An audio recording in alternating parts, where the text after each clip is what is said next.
Welcome to the Zachrilege Cast podcast, YouTube video interview program that features me talking to some of the best and brightest in the atheist / secular / awesome community.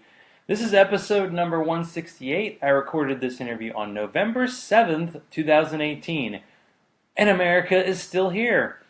Thank you to the chat room, Deborah. There you go. That's a nice one. We'll keep that one in.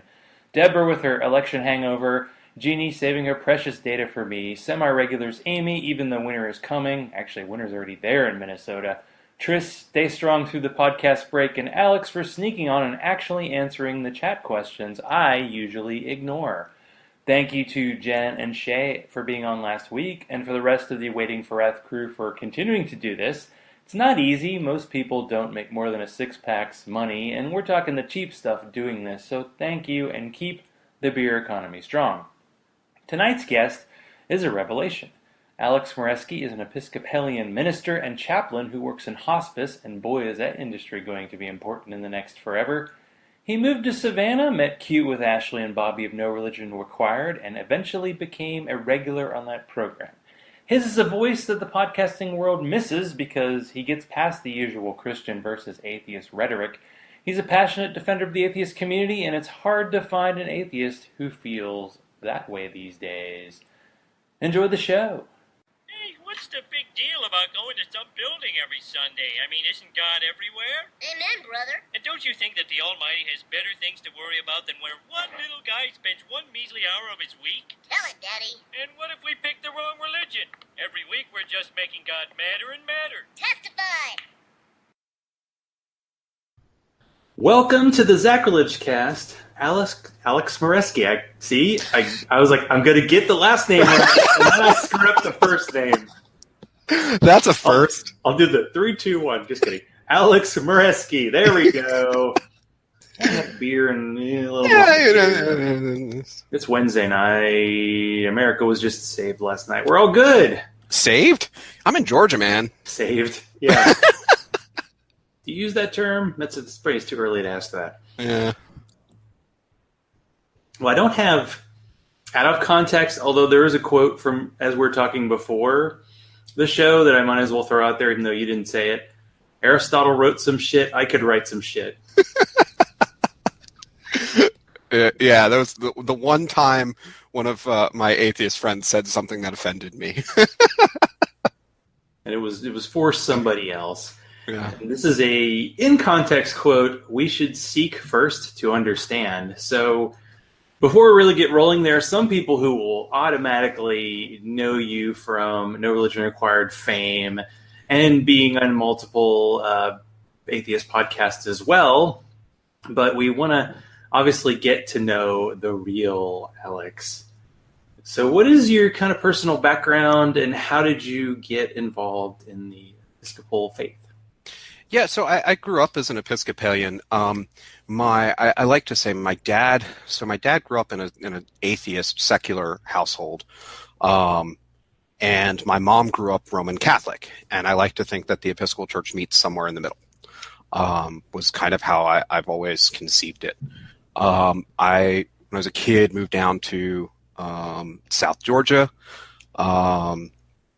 Ended up going to a very conservative private school for high school, one of those Southern Baptist places, and then was headed for med school of all places, actually, and went to a place called Mercer University, which is kind of a private liberal arts school here in Georgia. Outside Atlanta, come on. Yeah, well, yeah, it's in Macon. And Outside by like 2 hours, but hey, who's counting? Yeah, close enough. They might have just a campus in Atlanta. Maybe that's why. It does. It does. It's got a couple of campuses in Atlanta. Yeah. And studied philosophy and helped out with a lot of the Episcopal stuff while I was doing biology, and then went to seminary after up in D.C. It was interesting when I was in seminary. I have some friendships from seminary, but I wasn't all that close to most of my peers in seminary. I found myself going and playing board games and Magic the Gathering at one of the shops in town. And that was really kind of where my lasting friendships from those years came from.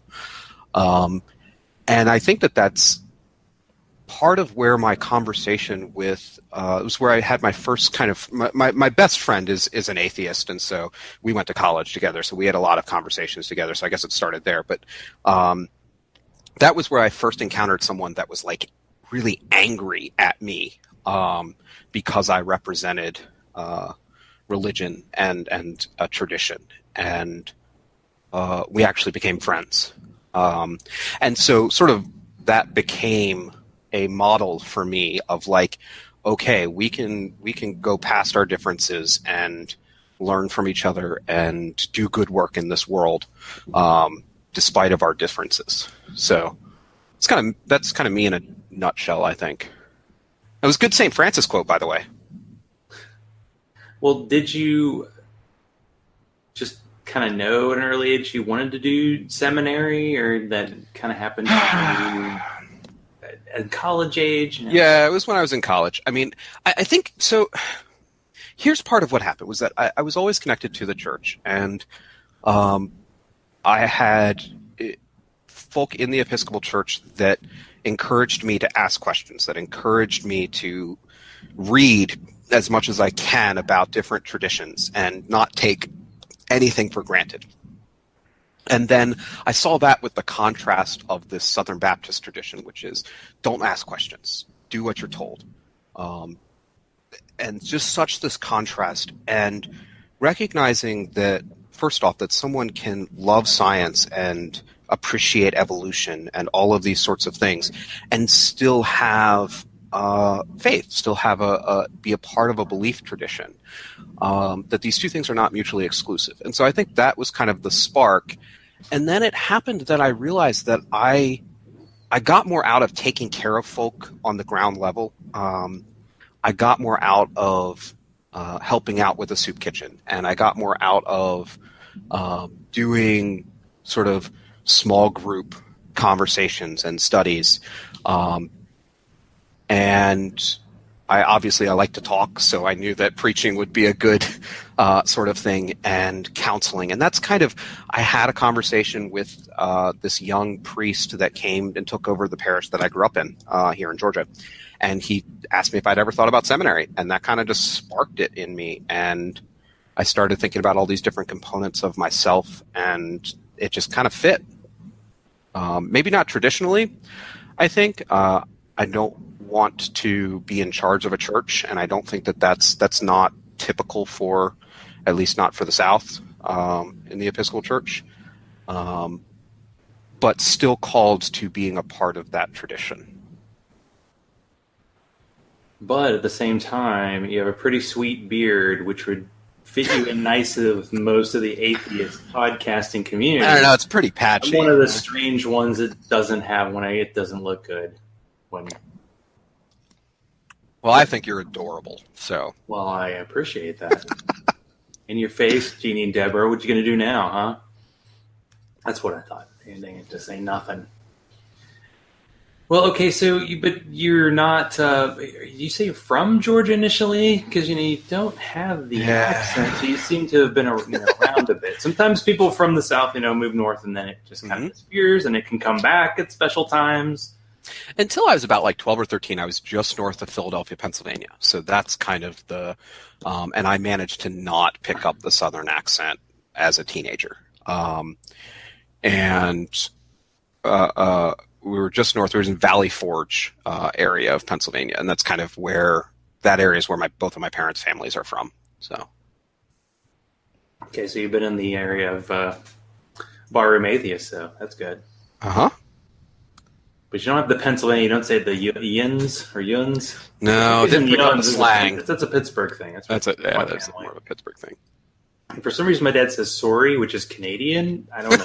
I don't know where that came from, but. And we don't say the H we say huge, which is kind of puts us in bad company with somebody running our country at the moment. Yeah. But we won't go. We're not quite ready to go there. So we have personal history. So what brought you to Savannah, and how did you meet cute with Bobby and Ashley of No Religion Required? Yeah, so I went to Savannah. So in the Episcopal Church, it has the structure that is kind of similar to the way that Catholicism works. So we have these things called dioceses. Think of them like a state. In the state of Georgia, we've got two dioceses. There's the one of Atlanta, which is the top part of the state, and then the bottom half, which is just called the Diocese of Georgia. And that includes the town that I grew up in, which is Albany, which is on the west side of the state, and then Savannah is where the bishop's office is, over on the east side of the state. So that was kind of how I ended up there after seminary. It's typical for folk that come out of a diocese to go back to their diocese. And I was working out of a parish there. And one of the things that I had done while I was in seminary was go outside of the tradition walls. And one of the things that I was kind of beaten into us was make sure that you have people and support and outlets outside of the church. Don't become so siloed. And so I thought, well, what's the best place that I can go to make sure I don't find religious people? Well, how about the atheist group in town? And so I looked up and went to the atheist group in town, and surprisingly was really embraced. I received such a warm welcome from that community, to the point where when I go back to Savannah, I put a call out, I get like 10 to 15 folk that come out to visit with me, from that group. And Ashley and Bobby weren't really active in that group, but they would occasionally attend. And I think that's kind of how we met in person. And he said, look, I do a podcast, blah, blah, blah. And then like 9 months later, I think, had me come on the podcast. And that was a good thing. That was much more kind of like on this sort of level, though a little bit more formal, I suppose. And we talked for a while, and then I didn't hear anything from them for a long time. And then I was invited back to talk. And then I just kind of started participating with them more and more. And then Ashley's mom, stepdad, first got sick. And I was doing sort of adjunct chaplaining at the trauma center in town. And so I went and was there with her and Bobby and her mom. And then I was also there when her mom got sick. And those sorts of experiences build relationship bonds. I think that going through difficult things together, a lot of the time our differences tend to get washed away. So that was kind of really how I developed a bond with both of them, and they're family to me. They embraced me in a way that has been very meaningful. Well, what was it like, kind of being the bridge between like a non-believer child and the adult who's still kind of holding on to it? Yeah. Natural for me, I think. I'm used to seeing multiple sides of a thing. I'm used to sort of, and I think it's part of just my academic background or just the debate side of things. It's important that we can see from multiple people's perspectives.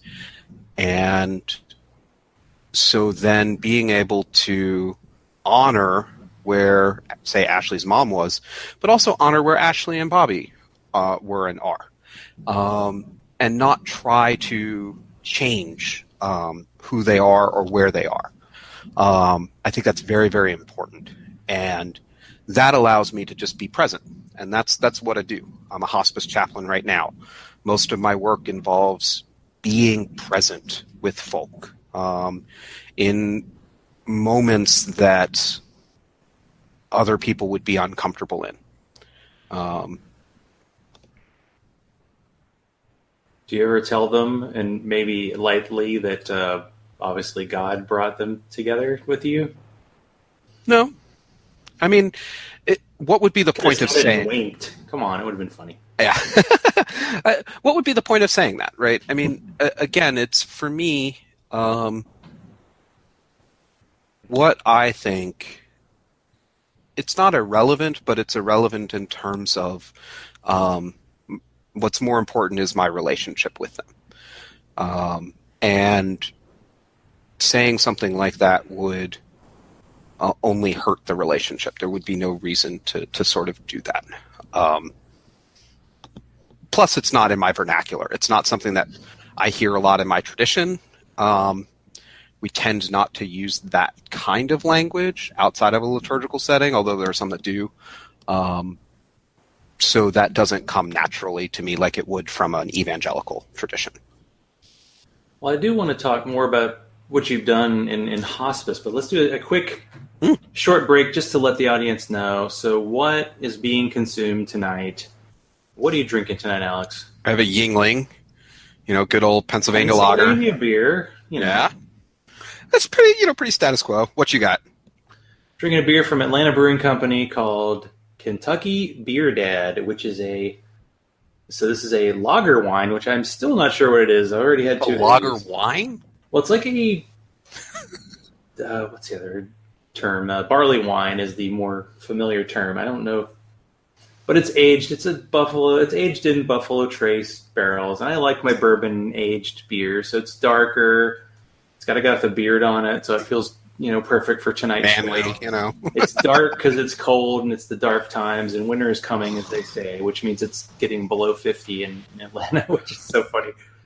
But I wanted to talk before the hospice talk and kind of what you do as a living and a calling / living.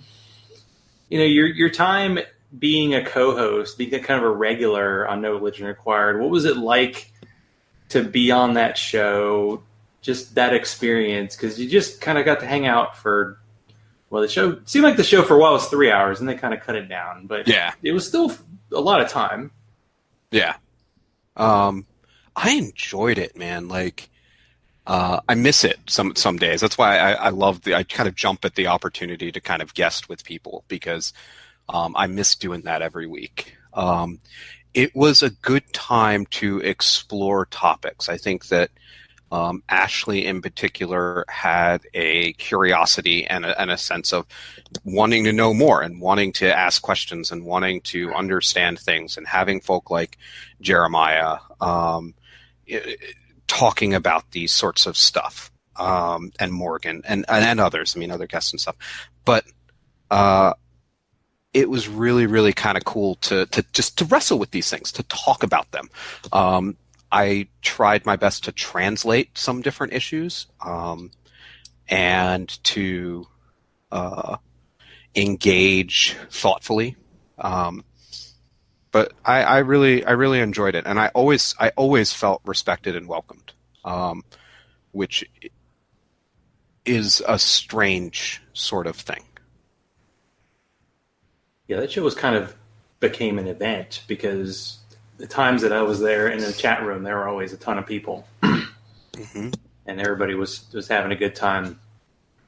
And do you occasionally have to reach out to Ashley and say, "Hey, could you just call me ass"? We stay in touch. I saw them at we saw you at ReasonCon, right? Weren't you? NanoCon in Nashville, yeah. NanoCon, that's what. Yeah, that's what it was. Not ReasonCon. Yeah. So I think we have a question in our chat room.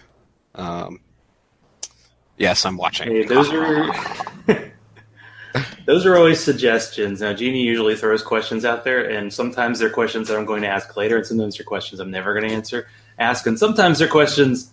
All right, I'll let you host. But that's a good question. Let's go ahead and throw the one out there. So, during your time, No Religion Required, what was the most unexpected thing you learned? That Bobby has an affinity for hip hop and reggae. I was that was hilarious to me, and because I had a friend of mine at the time, a guy that's kind of involved in his own way in sort of activism in African American communities and that kind of thing, and Bobby starts speaking his language, and it was just like, whoa, where did this come from? And so that I know that's not really profound, but it was unexpected. Well, I just thought it was great when I got in the chat room and it was like their last episode, and they had me call in, and then as soon as I called in, the system crashed. because they made the joke about their equipment breaking. Well, of course, it was Bobby's equipment breaking, right? And it happened one last time, and I was just glad to be there for that experience. Yeah, that was kind of a neat sort of closing. I think it was closing on a good foot, on a good note.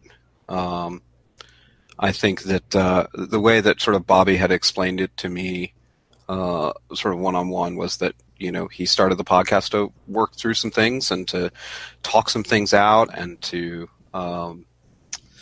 vent some things out and vent some of his frustrations, and that he got the chance to do that. And that medium served its purpose.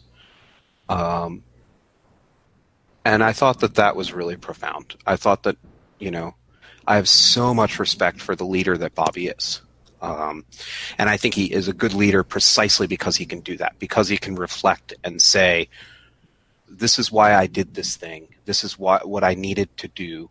I brought people together for this purpose, and it served its purpose, and now I need to do something else. And I think that really speaks to his character. Well, he was one of the people instrumental in getting me to start doing a podcast, and as hard as it is to start a podcast, it's got to be hard to say you're stopping one because you have an audience that is there. You're never really done. You've never run out of people to talk to. You never run out of topics to talk about, and you can always go back to topics. So that's tough. I was a guest on Barroom Atheist before I did a podcast, and I remember when I finally got ahead of them on episodes, and I was like, wow. And now I'm only like 5 months away. I'm probably going to have more episodes than No Reservation Required, which is very strange. But we have some dearly departed. You know, I did the exit interview with them. But they were still doing, you know, were you a little annoyed at Bobby because he was seeing an ex-preacher behind your back or in front of your back? Oh, no. I actually listened to an episode where you and, what's his name? Jerry. Jerry DeWitt. Met him, too, in Nashville. I friggin' love Jerry. Jerry, have you listened to his book? I read it a while back, but I haven't. Dude, if you have Audible, go listen to it. He reads it himself. It's I've read parts of it too, but I liked listening to it because he has a good way of telling his own story, as I think a lot of people do. But I really, really enjoyed him because I think he and I think very, very similarly. About things and about not just community development, but also how to engage with the world. And I think Jerry's great. And, you know, it's interesting because I had some people tell me that I really should go on, and I was a guest once on to the podcast, Hope After Faith, right? Hope After Faith. I think Bobby and Jerry still do that, right? I'm not sure if it's paused, but they were doing that, which, you know, it's funny. Sometimes people quit a podcast and then they're like, later they're doing a different podcast. Like, you didn't quit. Right. But, well, he was doing Hope After Faith while he was doing NRR. Yeah. And the thing for me is that they were very different in tone. And I talked with Jerry about this before, which was there was a reason that I participated in NRR and I did not participate in Hope After Faith. Hope After Faith, as I saw Jerry's design for it, and after talking to him about it, is a safe space. It is designed, and I encourage anyone that's listening to this that's in an area where they cannot talk about the things that they do or don't believe, to look into it, because it is designed to be a place where one can feel welcomed, even being surrounded by folk that would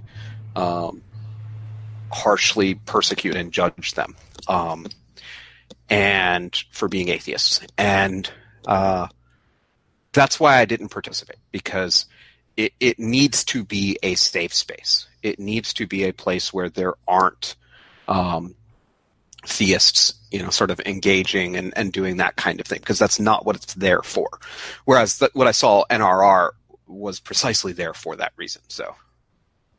I'm glad that Bobby continues to do that. I hope that he continues to do that. I think that he and Jerry both have so much leadership and pastoral skills to offer the various atheist communities. Well, I mean, Bobby's marrying people now, so he's a celebrant. Yeah. That's great. That was the end of NanoCon weekend, getting to marry. I wish I could have been there. Man. Anyway. You didn't make it. Oh, that was... I heard, yeah. It was the biggest... I had to get back. I had something, but yeah. Well, you get to give kind of a unique perspective, because I had a pastor on before, but he's not somebody who's actually decided to go into the deep end of kind of a community that isn't your own. So over this time, and you were with No Religion Required for a while. You said the first time you were on was like in the 20s, 30s. I mean, they did 180 episodes, so they were on for 4 or 5 years. What is your feeling about kind of the atheist community? Have you seen the changes as time has gone on? And I don't even think I need to say, has it been good? Yeah, and I've written some about this, and one of these days, and I keep saying it because I'm hoping that someday, like, people will, or someone will sort of sit me down and force me to do it, but I've got a book in my head that I need to write. And it is apologetics in the truest sense of the word. It is both an apology and it is a defense, but not just a defense of as typical of the tradition, but a defense of atheist communities. I think that there are things that Christian communities and atheist communities have that they can offer one another. And I think that there are things that these communities can learn from one another. And since your question is geared more towards this way, or sort of what I'm seeing, one of the things that I do think that the atheist communities can learn is how community development functions, how leadership functions. Most of the Episcopal, at least with the Episcopal side of things, most of seminary is leadership development. It's pastoral care. It's how to deal with conflict. That's one of the things that, sort of as an outsider, that I've been very gracious to be invited in to see. But one of the things that I've seen a lot is not just conflict, but mishandlings of conflict. Yeah, you could just underline that and like put it in bold. Well, yeah, but come on, it's no wonder though, right? I mean, if you don't have folk that are trained with how to deal with conflict, this is going to happen. I mean, look at the church and the church's way of developing communities. I'm pretty sure we started a few crusades over conflict, right? So it took the better part of 2,000 years to get to the point where it's at. And so I do think that being able to manage conflict both publicly and privately is very important. Learning how to sort of manage emotions and training leaders. This is one of the reasons why I think Jerry DeWitt is so important. Jerry has been trained to be a leader in a community. Most of the folk that have found themselves have been having to teach themselves, have having to learn it themselves. I've been grateful for Bobby, as an example, who has continued to teach himself to be a leader in a community. And he's had some rough spots along the way. And I think that the atheist communities have experienced a lot of divisiveness, and a lot of polarization, much as our country has seen. But this is to be expected. And when we can start learning from each other a little bit, I think that there's a place for it. I think that these communities not only have something to offer, but things to offer each other and things to offer the rest of the world.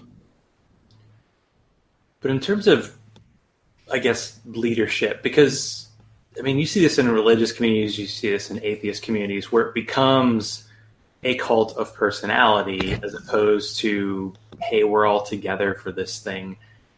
How is that kind of avoided by leadership where they're actually, hey, we have all these values and we're all together and somebody's got to be in charge, maybe not one person, but, a committee or something. How to avoid that kind of cult of personality, like I say so, therefore it is kind of mentality. Well, so I think that this is kind of like, the first thing that comes to mind, this is an odd comparison, but follow me through. It's kind of like love. Love is not something, or happiness, right? These things are not things that we get right and then it's done. These are things that we continue to work on. We can't just achieve happiness and then, yep, we're happy, and then that's the end of it. It's stuff that we have to continue to foster. So avoiding the cult of personality, it's not something that we can just fix and then be done. It's something that we're going to have to continue in every community to be vigilant of, because it's just part of the human condition. And one, I do think there are ways to mitigate it.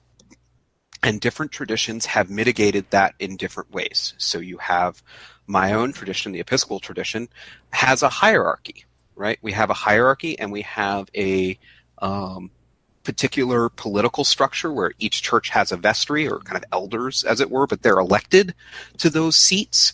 And the vestry has a certain amount of power, and the clergy person has a certain amount of power, and then the bishop has a certain amount of power. So power is divided up. And there is turnover. There's a democratic process, and there is a turnover to these things. There is accountability. The bishop at each diocese has what's called a standing committee, which is a group of elected folk by the diocese that works as a check against the bishop to make sure that the bishop can't just do whatever the bishop wants to do. So having checks and balances in place, much like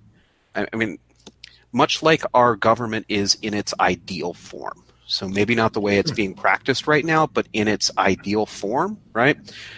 It's supposed to be a thing of checks and balances.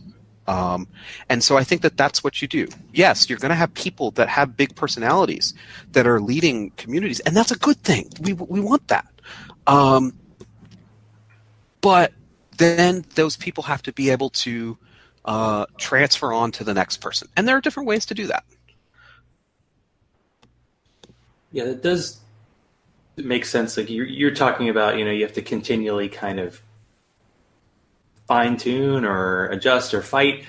Because I think a lot of people in this country have this idea that we had this big civil rights battle in the 60s and we took care of it and we're done with it. And it's never over. And there's this weird assumption that the founding fathers are like perfect, and they came with this perfect system and we're screwing it up. Like there are a lot of Christians who seems like just in the last century have decided that the Bible was like this perfect thing and that there was never any change to Christianity. And it's like, well, if Christianity ruled the school, where the hell did democracy come from? Because that was not a commandment that I have ever seen, But that's a little high level.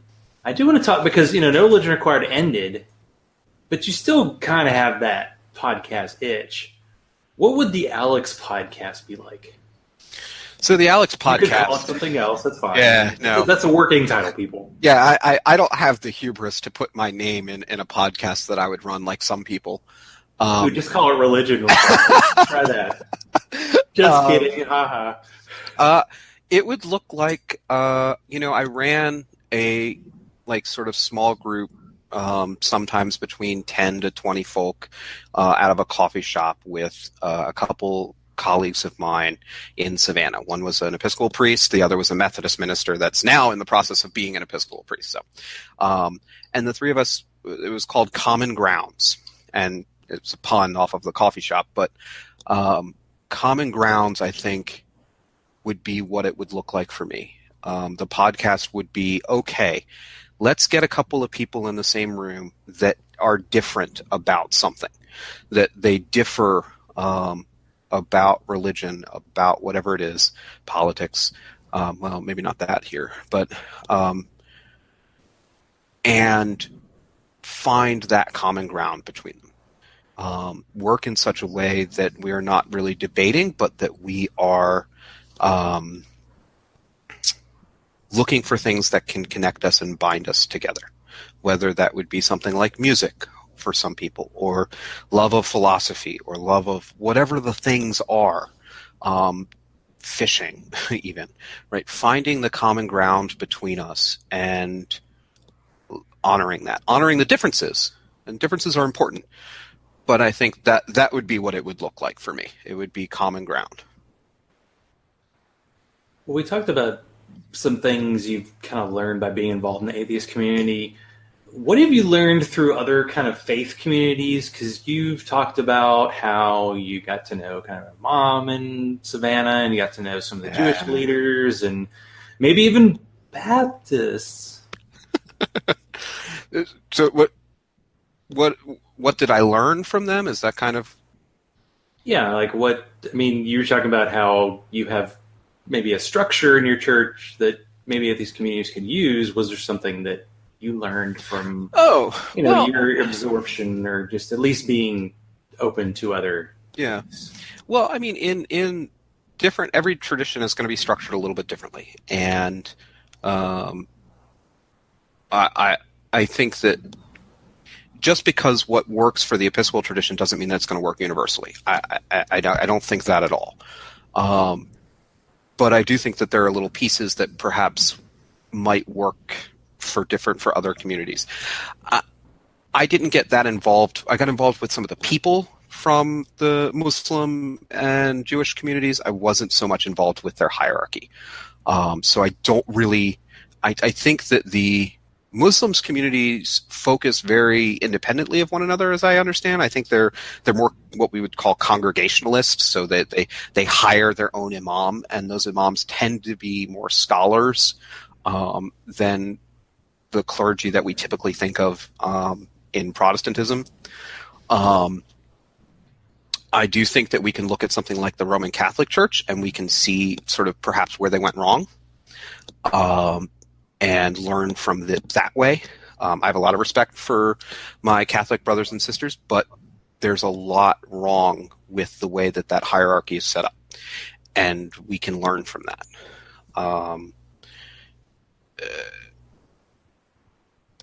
It's hard for me to really get into specifics on that. Maybe there's another question there somewhere. I'm just drawing a blank. It's okay. It's a lot. That's a wide kind of swath to cover. Yeah. But you're actually formally hired and work as a chaplain, and you're taking care of people. It's in a hospital situation. Is that correct? So it's hospice. Well, okay? Yeah. Well, tell what's your job, kind of your day-to-day stuff. Yeah, you know better than me. Hard to believe, but true. So hospice, it's really interesting because I didn't know much about hospice before getting into it, but it's something that I encourage everyone to kind of check out. As the baby boomers get older, we're going to need it. Hospice basically is a funded, government-funded programs.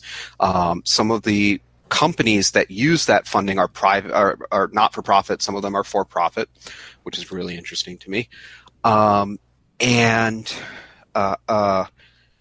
Basically, they use staff. There's certain regulations that go under it. But in order for someone to be on hospice, they have to have a diagnosis that they are going to die in the next 6 months. They have 6 months or less to live if their disease carries out its sort of logical progression. That everything we know about medicine, if things carry on the way that we think it will, that this person's going to die in the next 6 months. Now, I've had people on my hospice for 2 years, so that's not always the case.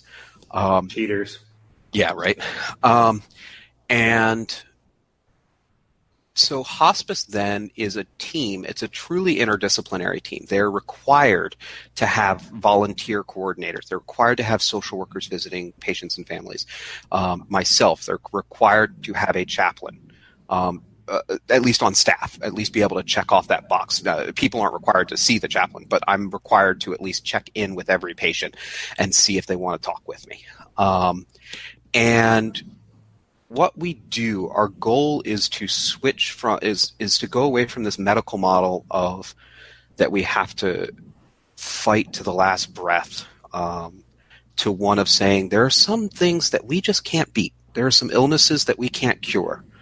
That life looks differently for different people, and it's not enough to have our cells going through their processes to be alive. We have to have a lack of suffering. We have to have some quality of life, and that's what hospice is about. And so I work with a very good team, a very caring team, that the goal is we get people onto our services. Most of them are in their homes. I mean, that's one of the other goals, is to keep folk in their home, because that's where they're going to be the most comfortable. And we make them comfortable, whether it's through counseling, through the medication, the medical side of things. We do our best to keep them comfortable and take care of their families. I follow families. I've got a memorial service that I'm doing on Tuesday. We follow families for a year after their loved one dies. And so it's all about sort of conversations of death and dying. It's having those conversations with people. It's saying death is a scary topic. Most of us don't want to talk about death and dying. We don't want to talk about it with our loved ones. We don't want to think about it with ourselves. But the more that we talk about it, the more that we have these conversations with each other and with our loved ones, the easier the dying process is, the less painful the dying process is. So it's kind of what I do on a day-to-day is mostly visiting and listening with folk. I hold hands with dying folk and walk a ways with them. Now, you mentioned on No Religion Required, like when you're in a hospital, you wouldn't wear the collar. Do you do it at this job? Is it kind of part of your That's costume? ongoing. Oh my gosh. I guess it depends on where you are, huh?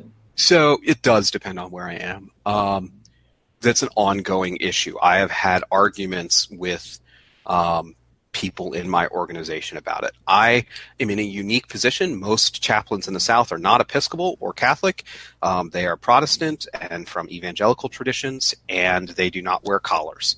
I would not wear a collar in a hospital setting because there are times when I have to be anonymous, in a sense that I have to be able to get into a room.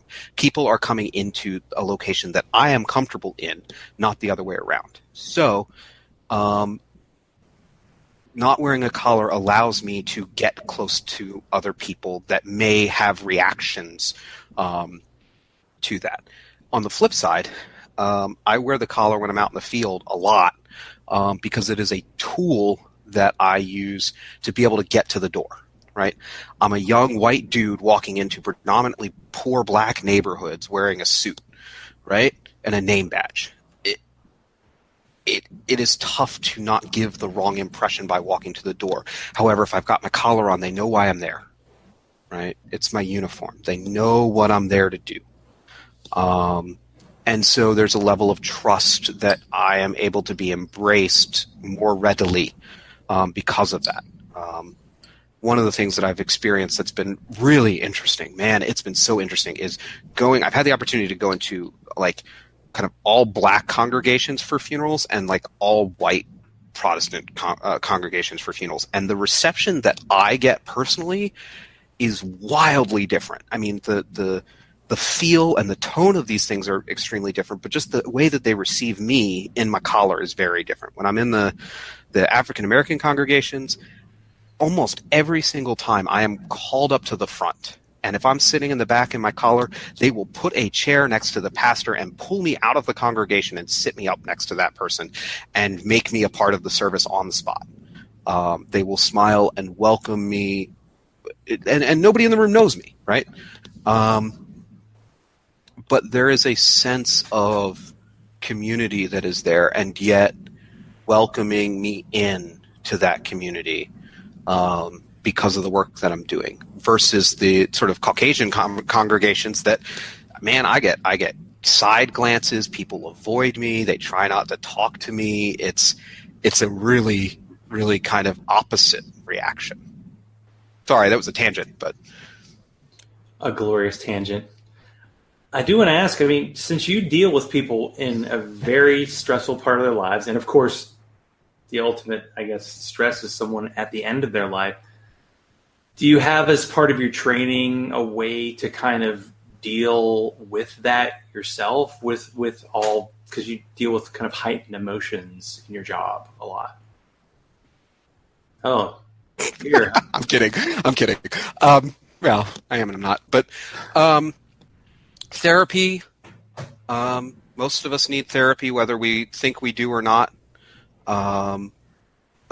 We need therapy because it gives us a third space to talk to someone. It gives us someone that is trained to help us process our thoughts and our feelings and emotions. Human beings are complex creatures.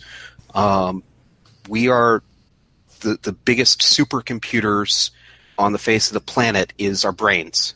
And so if you think about what the IT person does for your computer. Well, the human brain is millions of orders of magnitude more complicated. So having someone that can process these things with me, I go to my therapist. I take Wellbutrin for depression. I'm on my ADHD medication. So I take my meds. I see my psychiatrist. That's important. I haven't been doing as good of a job lately. I've been kind of, I don't know, whether it's politics and different stuff, just been struggling a lot lately, emotionally, for different reasons. But I try to exercise. I try to take care of myself. I try to get enough sleep. I think that those of us, especially those of us that are in very stressful jobs, have to do that. And then the other thing is have community. This is one of the reasons why I want to be an apologist for atheist communities. Atheist communities can be together and lift each other up and welcome each other and challenge each other to be a little bit better every day. I think that our goal in life shouldn't be to be the best person out there. I think we often have this moral standard of I want to be the best and that kind of thing. And I think and I want to do the right thing, so on and so forth. I think the standard that we have to hold ourselves to, whether we're religious or not, is how can I be the best version of myself that I can be? I'm not going to be a good Zach. I'm just never going to be that. That's correct, because it's impossible. Right. Yeah. But how can I be faithful to myself? And I think that I can do that by trying to be a little bit better every day, and that's where these communities come in. I've said it on No Rules Required. I've said it elsewhere. I am not in the business of saving souls. That's above my pay grade. That's not my job. My job is to love folk. My job is to love other people. It's to make sure that people have someone that is supporting them, have community that is supporting them, and loving them, and also challenging them to be a little bit better. That's where that whole thing where we're talking about that we have to constantly be reinvestigating it. That communities, that you can't just achieve it and then you're good to go. I think that we work that way as people too. We have to continue to be challenging each other to keep moving forward. Well, this might be the first time I've said this in the show history, but testify. Yeah, right. But that's my motivation, right? That's the hidden agenda, as it were, for why I do this kinds of things. The hidden agenda is because I have an invested interest in community, in helping people to love each other a little bit better. That's where my faith is. Anybody that's heard Michael Curry, who's the head of the Episcopal Church right now, he doesn't go 5 minutes without saying the word love, and I'm on board with that. That's my job. Well, you have one more job before we call it a night. Do you have a joke to share with the crowd? Okay. All right. Because I feel like someone in your job has to have jokes somewhere. They have to be there.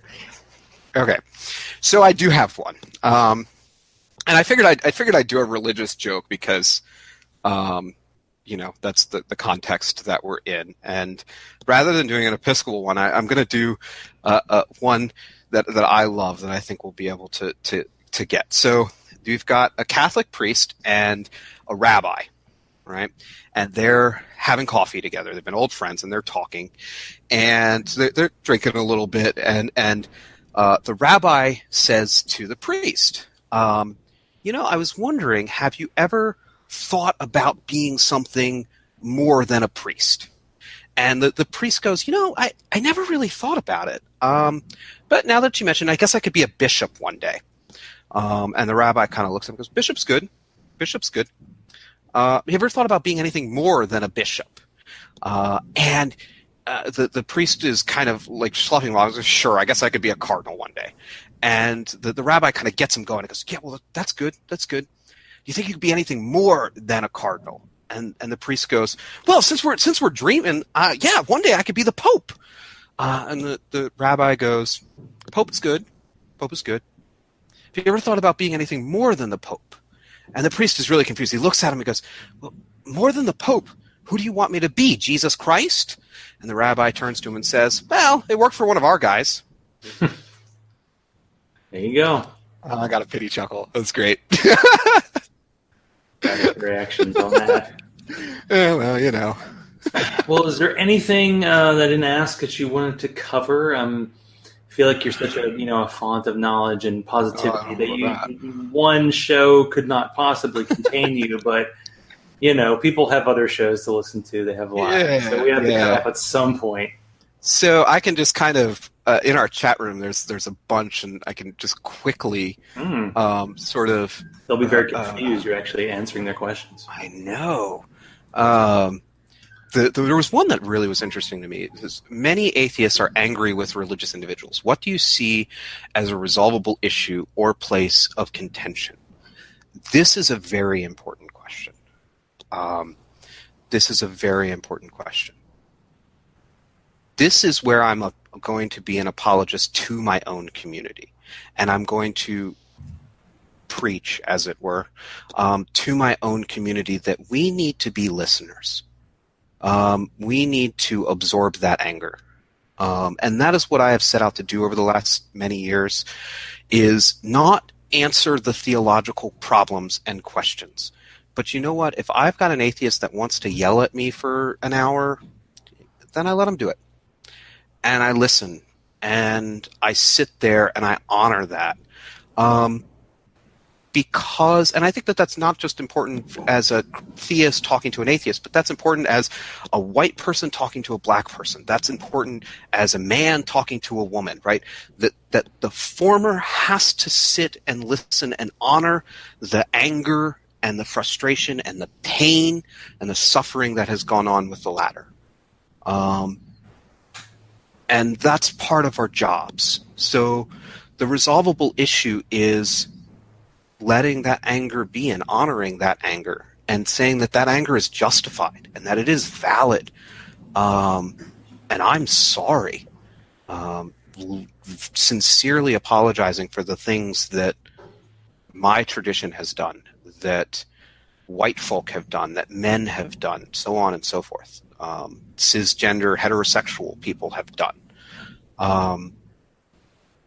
That's a way that we can resolve this. I do think that that's important. So quickly, I don't really.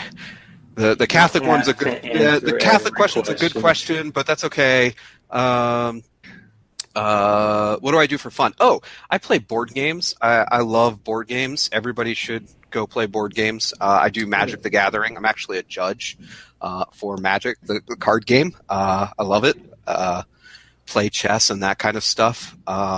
Lately, my friends and I have been playing a great game called Mysterium. It's kind of like Clue, but it's cooperative and it's got abstract art. It's a lot of fun. So that's what I do for fun. And I am a humanist. I'm absolutely a humanist. Not secular, but I am a humanist. So I think that's all of them. Most of them. There's a first. All your questions have been answered. It should be like, what's the meaning of life? And just 42. 42. Done. Game over. Mic Yes. drop.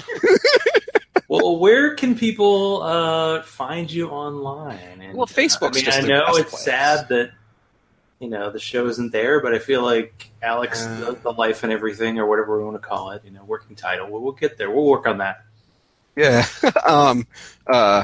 I'm typing my email address just into the chat so that people can check that out if anybody wants to email me at any time.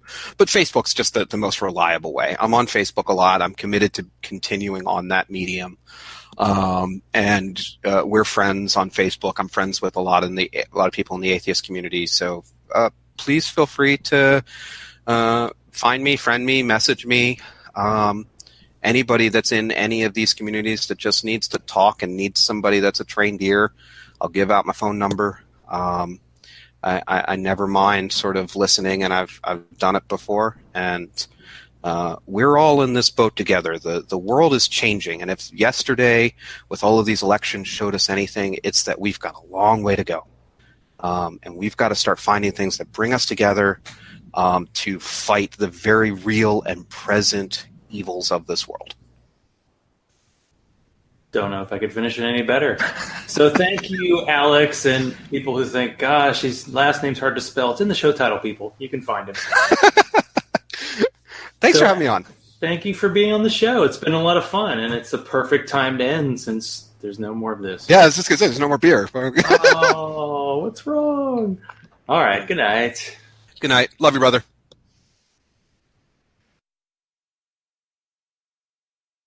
I'd sell my soul for a donut. Live read. I do want to say there are some things you can depend on in podcasting and some things that you cannot. And sadly, my dearly departed gong sound seems to have disappeared from YouTube. So I had to use a backup, and I just feel a little bit short this week. But this week I would like to highlight the podcast Gaslit Nation. This has the co-hosts Andrea Chalupa and Sarah Kendzior. The problem with politics podcasts is even when you listen to them when they come out, they tend to be half a news cycle behind. What differentiates this podcast from the Moreschi wrote and the Pod Save Americas is that I connect with these co-hosts. Sarah's been writing about the dangers of Trump for years, and Andrea's sister has been targeted by the administration for her work in Ukraine. Andrea is the hopeful, optimistic one, and she gives a nice rundown of how the blue wave has been going, or for a while. Sarah says, wait a second, because if you live in Missouri, Oklahoma, Florida, Texas, Mississippi, Alabama, Georgia, and other states in this country, you didn't get the wave you wanted. There were wins made and strides taken, but the powers that be aren't giving up easily. 2018 was a big win, but that's usually the case for the party that's not in the presidency. 2020 will be a totally different ballgame, and the Republicans have the money, the Supreme Court, the Senate, the presidency, and a lot more federal judge positions. So it's a dumb thing to say, but I'm a white male, so grade me on a curve. Stay woke. Now, if you just feel it, like you really, really, really want to support this show and be part of what I'm doing and not just like me on Facebook, well, you can be like Bobby, Hugh, Teote, Larry, Daryl, the other Daryl, and Freethinker215. Support the show on Patreon, patreon.com/Zachrilege. Follow me on Twitter, like the Zachrilege Cast page on Facebook, and send all mail to zachrilege.cast@gmail.com. Thank you to Alex Moreschi for being on tonight. I wish I had something pithy to say, but I think I already talked enough about politics. Stay not woke. Good night, everybody.